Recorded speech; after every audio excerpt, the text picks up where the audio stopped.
Welcome back, it's Kaitlyn and today we are making Penne Alla Vodka. In this kitchen, we cook for everyone. So if you're vegan, gluten-free, dairy-free, or free to eat whatever you like, I'm gonna share how to make this recipe in every way so you can share with all of your family and friends. This recipe makes 6 servings. We're gonna get a pan going over medium heat, and we're gonna add 3 tablespoons of oil and 1 diced yellow onion. We're going to saute the onions until they become translucent. Then we're gonna add 2 tablespoons of fresh minced garlic and 1/4 teaspoon of red pepper flakes. We're only gonna cook the garlic for about 30 seconds or until the garlic is a light gold in color. Make sure not to let it burn.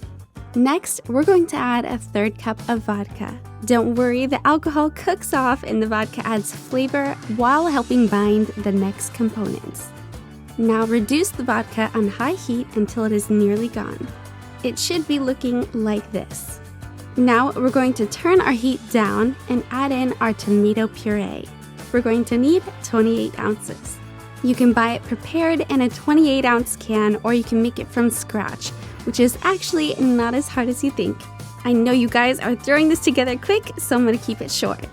Let the tomato thicken until you can drag a spoon or a spatula across the bottom of your pan and it stays. Just like this. We're going to add 1/4 teaspoon of kosher salt and some fresh chopped basil. Feel free to add as much as you like and don't skip out on this. Now that our sauce has thickened, we're going to add our cream. Let's add 1 cup of heavy cream. But if you're dairy-free or vegan, you'll add 2 cans of coconut milk. Canned coconut milk is the perfect substitute for heavy cream because it's thick and creamy and full of fat just like heavy cream. And don't worry, it's not gonna have a coconutty taste. Now give that a stir until the cream is fully combined. Here you can add 1/2 cup of Parmesan cheese if you'd like. Now we're going to let this simmer until the sauce is thick enough to coat the back of a spoon. And if it's too thin, just keep cooking off the moisture. While that's thickening, we're going to boil some water over high heat and sprinkle in some kosher salt. You want pasta water to be salty like the sea. Now we're gonna add in 1 pound of pasta and cook until al dente.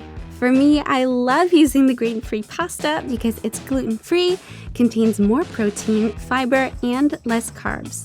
Add your sauce back into the pasta and enjoy. And there you go. I hope you enjoyed this recipe. If you did, hit that like button and let me know in the comments down below.